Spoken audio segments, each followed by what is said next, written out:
അപ്പോൾ നമ്മളിന്ന് നോക്കാൻ പോണത് ഡിസൈൻ ഓഫ് മെഷീൻ എലമെന്റ്സ് എന്ന സബ്ജക്റ്റിന്റെ ഒരു എക്സാം ഓറിയന്റഡ് സെഷനാണ്. ഇതിൽ നമ്മൾ മെയിൻ ആയിട്ട് ഉദ്ദേശിക്കുന്നത്, നിങ്ങൾ ഫൈനൽ പ്രിപ്പറേഷൻ ആയിരിക്കുമല്ലോ. ഇപ്പോൾ നിങ്ങൾ മൊഡ്യൂൾ വൈസ് ഇങ്ങനെ പഠിച്ച് പോകുമ്പോൾ നിങ്ങൾ സ്പെസിഫിക് ആയിട്ട് സ്ട്രെസ് ചെയ്യേണ്ട കുറച്ച് കാര്യങ്ങളുണ്ട്.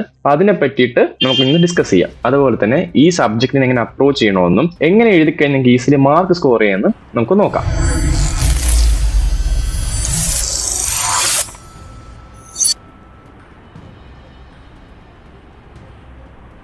ബേസിക്കലി ഈ ഡിസൈൻ ഓഫ് മെഷീൻ എലമെന്റ്സ് എന്ന സബ്ജക്റ്റിൽ മെയിൻ ആയിട്ട് ഡിസൈനിങ് തന്നെയാണ്. ഈ ഡിസൈൻ പ്രോസസ്സിനകത്ത് നമുക്ക് മെയിൻ ആയിട്ട് ഡിസൈൻ എന്ന് പറയുമ്പോൾ അതിന്റെ പാരാമീറ്റേഴ്സ്, ഡിസൈൻ പാരാമീറ്റേഴ്സ് ഡിഫൈൻ ചെയ്യുക എന്നാണ് ഈ സബ്ജക്റ്റിനോട് ഉദ്ദേശിക്കുന്നത്. എന്ന് പറഞ്ഞാൽ ഡയമെൻഷൻ എന്നാണ് ഉദ്ദേശിക്കുന്നത്. ഡയമെൻഷൻസിനകത്ത് എന്താ വരിക?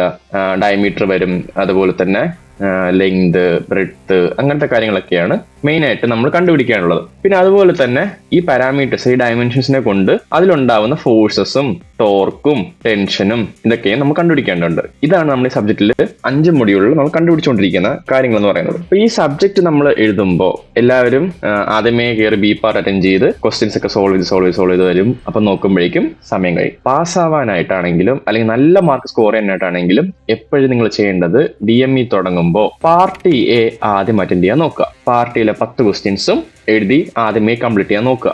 കാരണം പാർട്ട് എയിലെ മിക്ക ക്വസ്റ്റ്യൻസ് എന്ന് പറയുന്നത് നിങ്ങളുടെ ഡിസൈൻ ബുക്കിൽ തന്നെ അതിന്റെ ആൻസേഴ്സും കാര്യങ്ങളും ഓൾറെഡി ഉണ്ടാവും, ചില ഇക്വേഷൻസും കാര്യങ്ങളും ഉണ്ടാവും. അപ്പൊ അതിന് എടുത്ത് എഴുതിയിട്ട് ജസ്റ്റ് ഒന്ന് ഡിഫൈൻ ചെയ്യാൻ മാത്രമേ ആവശ്യമുള്ളൂ പാർട്ട് എയിൽ. അതുപോലെ ചില സ്പെസിഫിക് ക്വസ്റ്റ്യൻസ് മാത്രമേ അങ്ങനെ അത് അവിടെ നല്ലാണ്ട് നിങ്ങൾക്ക് എഴുതേണ്ടി വരുള്ളൂ. പിന്നെ നിങ്ങൾ പാർട്ട് ബിയിലേക്ക് കയറുമ്പോൾ നമുക്കറിയാം എല്ലാവർക്കും കുറച്ചുകൂടി ചെയ്തു തുടങ്ങാൻ താല്പര്യമുള്ള കേസൊക്കെയാണ് ഗിയർ എന്ന് പറയുന്നത്. പക്ഷെ ഗിയറിന് ഒരു പ്രശ്നം എന്ന് പറയുമ്പോൾ ഗിയർ ചെയ്ത് തുടങ്ങുകയാണെങ്കിൽ ചിലപ്പോൾ സമയം പോകുന്ന അറിയില്ല. നിങ്ങൾ പാർട്ട് ബി പ്ലാൻ ചെയ്യുമ്പോൾ എപ്പോഴും തുടങ്ങേണ്ടത് ആദ്യം മൊഡ്യൂൾ 1 ബെൽറ്റ് ഡ്രൈവ് സ്റ്റാർട്ട് ചെയ്യുക. ബെൽറ്റ് ഡ്രൈവ് സ്റ്റാർട്ട് ചെയ്തിട്ട് നിങ്ങൾ നേരെ പോകേണ്ടത് മൊഡ്യൂൾ 3, അതായത് നമ്മുടെ ക്ലച്ചിലോ ബ്രേക്കിലോ പോവുക, അത് സോൾവ് ചെയ്യുക. എന്നിട്ട് നിങ്ങൾ നമ്മുടെ ജേർണൽ ബിയറിംഗിലോട്ടോ റോളർ ബിയറിംഗിലോട്ടോ പോവുക. അതിനുശേഷം നിങ്ങൾക്ക് ഇഷ്ടമുള്ളതുപോലെ ബി പാർട്ടിൽ 4-മത്തെയോ 5-മത്തെയോ സെക്ഷൻ നിങ്ങൾ കവർ ചെയ്യുക.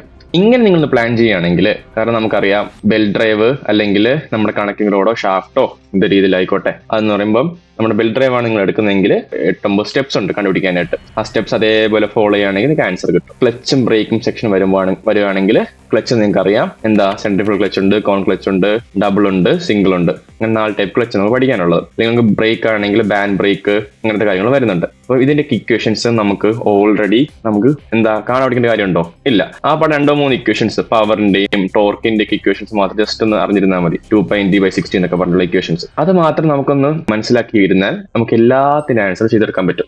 മൊഡ്യൂൾ 1 വരുമ്പോൾ നമ്മൾ ശ്രദ്ധിക്കേണ്ട കണക്റ്റിംഗ് റോഡിന്റെ ക്വസ്റ്റ്യൻസ് വരുമ്പോൾ ഐ സെക്ഷൻ പ്രൂവ് ചെയ്യാനുണ്ട്.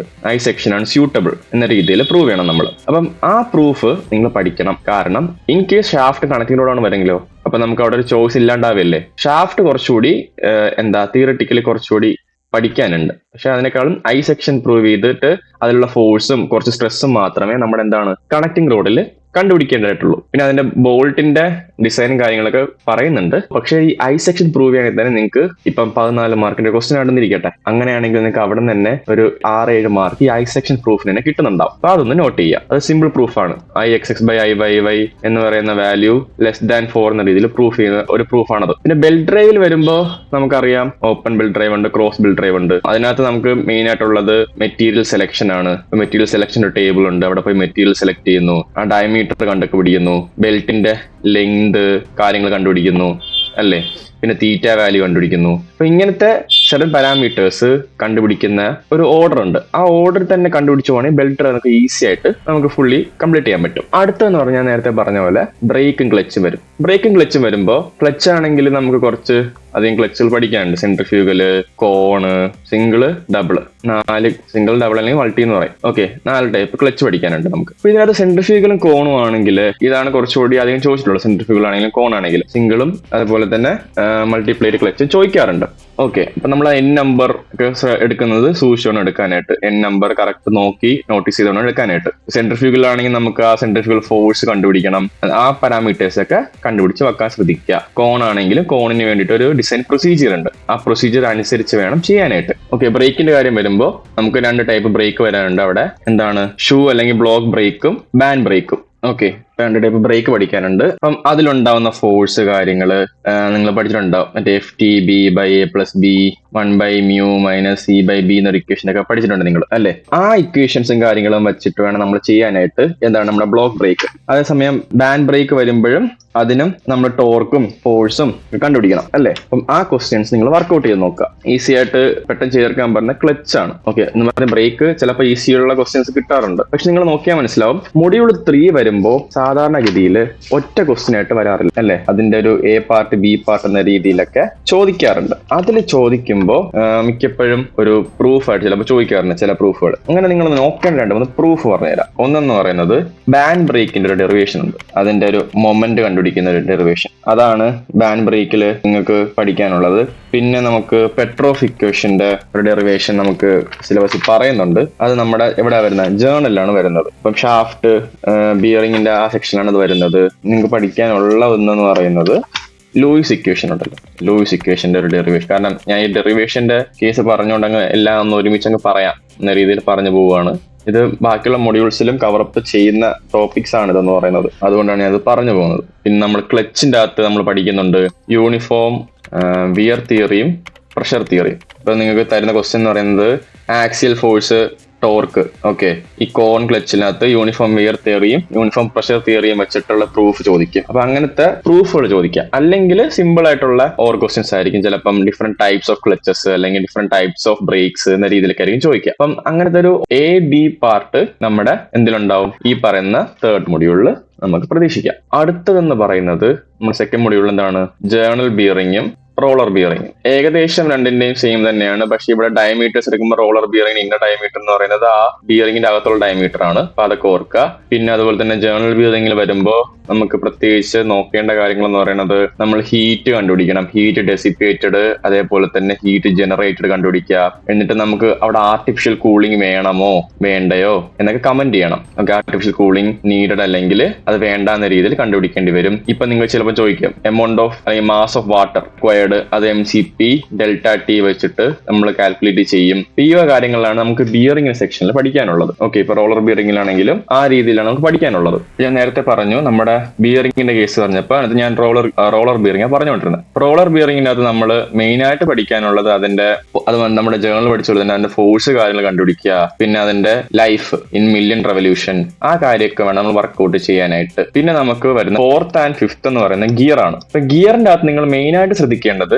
നമുക്ക് 4 ഗിയർ പഠിക്കാനുണ്ട് അല്ലെ? അപ്പൊ അതിലൊരു 3 എങ്കിലും ക്ലിയർ കട്ടായിട്ട് അതിന്റെ കൺസെപ്റ്റും കാര്യങ്ങളും പഠിച്ചു വെക്കുക. ബിവല്, ഹെലിക്കല്, ഫറ്, വേം 4 ഗിയർ പഠിക്കാനുണ്ട്. അതിലേതെങ്കിലും ഒരു 3 ക്ലിയർ ആയിട്ട് പഠിക്കുക. ഇത് 4 തമ്മിലുള്ള ബേസിക് ഡിഫറൻസ് എന്താണ്? കാരണം ഗിയേഴ്സിന്റെ മറ്റേ ഹെലിക്സ് ആംഗിളും കാര്യങ്ങളും വരുമ്പോഴാണ് ഹെലിക്കൽ ഗിയർ ആവുന്നത്. അങ്ങനെ ചെറിയ ചെറിയ ഡിഫറൻസ് കാരണമാണ് ഇതിന്റെ 4ന്റെയും ഡീവിയേഷൻ വരുന്നത്. ഓരോന്നുമായിട്ടും ഡിഫറൻസ് ആവുന്നത് ആ ഫാക്ടേഴ്സ് കാരണമാണ്. ആ സ്പെസിഫിക് ഫാക്ടേഴ്സിനെ വെച്ചിട്ടുള്ള ക്വസ്റ്റ്യൻസ് ഒക്കെ ചെയ്യാം. ഓക്കെ, അപ്പം ഇതിൽ നമുക്ക് ഈ 4നും ഒരു ഡിസൈൻ പ്രൊസീജിയർ ഉണ്ട്. ആ ഡിസൈൻ പ്രൊസീജിയർ ഫോളോ ചെയ്യാനാണെങ്കിൽ നമുക്ക് എന്ത് ചെയ്യാൻ പറ്റും? ഇത് നേരവണ്ണം ചെയ്തെടുക്കാൻ പറ്റും. പിന്നെ നിങ്ങൾ ഡയമീറ്റർ തന്നിട്ടുള്ള പ്രോബ്ലംസ് ഉണ്ടാവാം, ഡയമീറ്റർ തരാത്ത പ്രോബ്ലംസ് ഉണ്ടാവാം. ചിലപ്പം ക്വസ്റ്റ്യൻ തന്നിരിക്കുന്ന പാരാമീറ്റേഴ്സ് വെച്ചിട്ട് വേണം ചെയ്യാനായിട്ട്. നിങ്ങൾ പഠിച്ചു വെച്ചിരിക്കുന്ന ചിലപ്പോൾ അസ്യൂം ചെയ്തിട്ട് ചെയ്യാനായിരിക്കും. പക്ഷെ എന്നും പറഞ്ഞിട്ട് ഒരു പാരാമീറ്റർ തന്നിട്ടുണ്ടെങ്കിൽ ആ പാരാമീറ്ററിനെ വെച്ചിട്ട് വേണം നമ്മൾ ഡിസൈൻ സ്റ്റാർട്ട് ചെയ്യാനായിട്ട്. ബേസിക് ആയിട്ട് പറയാനാണെങ്കിൽ 1 തൊട്ട് 5 മൊഡ്യൂളിൽ നിങ്ങൾ ചെയ്യേണ്ടത് അതിന്റെ ബേസിക് ടെർമിനോളജീസ്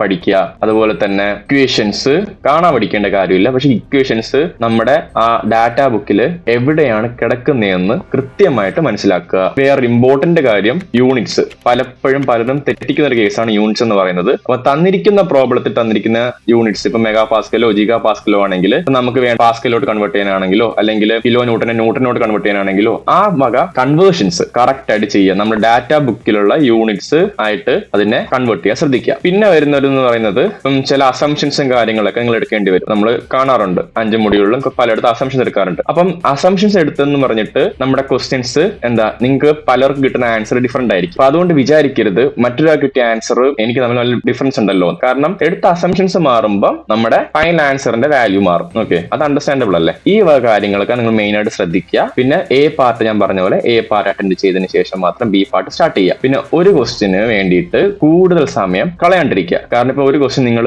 ഒരു 3/4 ചെയ്ത് കഴിഞ്ഞു, ഇപ്പം ബാക്കി 1/4 വേണ്ടി നിങ്ങൾ ഒരു 20 മിനിറ്റ്സ് കുറച്ചുകൂടി കൊടുക്കുകയാണ് വിചാരിച്ചോ. നിങ്ങൾ വേറൊരു ക്വസ്റ്റ്യൻ വേണമെങ്കിൽ നിങ്ങൾക്ക് ഈ 20 മിനിറ്റ്സ് കൊണ്ട് കവർ ചെയ്യാൻ പറ്റും. മനസ്സിലായില്ലേ? ഒരു ടൈം വെച്ചിട്ട് ഇപ്പം 3 hours ആണ് ഉള്ളത്. 3 hours ഞാൻ ഒരു ഹാഫ് ആൻഡ് അവർ ഞാൻ എ പാർട്ട് സോൾവ് ചെയ്യാൻ കൊടുത്തു. 2.5 hour ഉണ്ട്. 2.5 hour ഉണ്ടെങ്കിൽ എന്റെ 5 മൊഡ്യൂളിന് വേണ്ടിയിട്ട് എനിക്ക് ഹാഫ് ആൻഡ് അവർ വെച്ച് കൊടുക്കാൻ പറ്റും. ഈ ഒരു റീഡിംഗിൽ വേണം നിങ്ങൾ സ്റ്റാർട്ട് ചെയ്യാനായിട്ട്. മനസ്സിലായില്ലേ? അപ്പൊ ചെറിയ വേരിയേഷൻ അങ്ങോട്ടും ഇങ്ങോട്ടും വരാം. അപ്പൊ ചില ക്വസ്റ്റ്യൻസ് ഈസിലി സോൾവ് ചെയ്യാൻ പറ്റും, അപ്പം വേറെ ക്വസ്റ്റ്യൻസ് കുറേ ടൈം നമുക്ക് കൊടുക്കാൻ പറ്റും. ആ രീതിയിൽ നിങ്ങൾ കാൽക്കുലേറ്റ് ചെയ്തുകൊണ്ട് DME എന്ന പേപ്പർ നിങ്ങൾ അപ്രോച്ച് ചെയ്യുകയാണെങ്കിൽ നല്ലൊരു മാർക്ക് സ്കോർ ചെയ്യാനും പറ്റും. അതുപോലെ തന്നെ നിങ്ങൾക്ക് സമയബന്ധിതമായി തന്നെ ഇതിന്റെ ആൻസേഴ്സും ചെയ്തെടുക്കാൻ പറ്റും. Okay, all the best.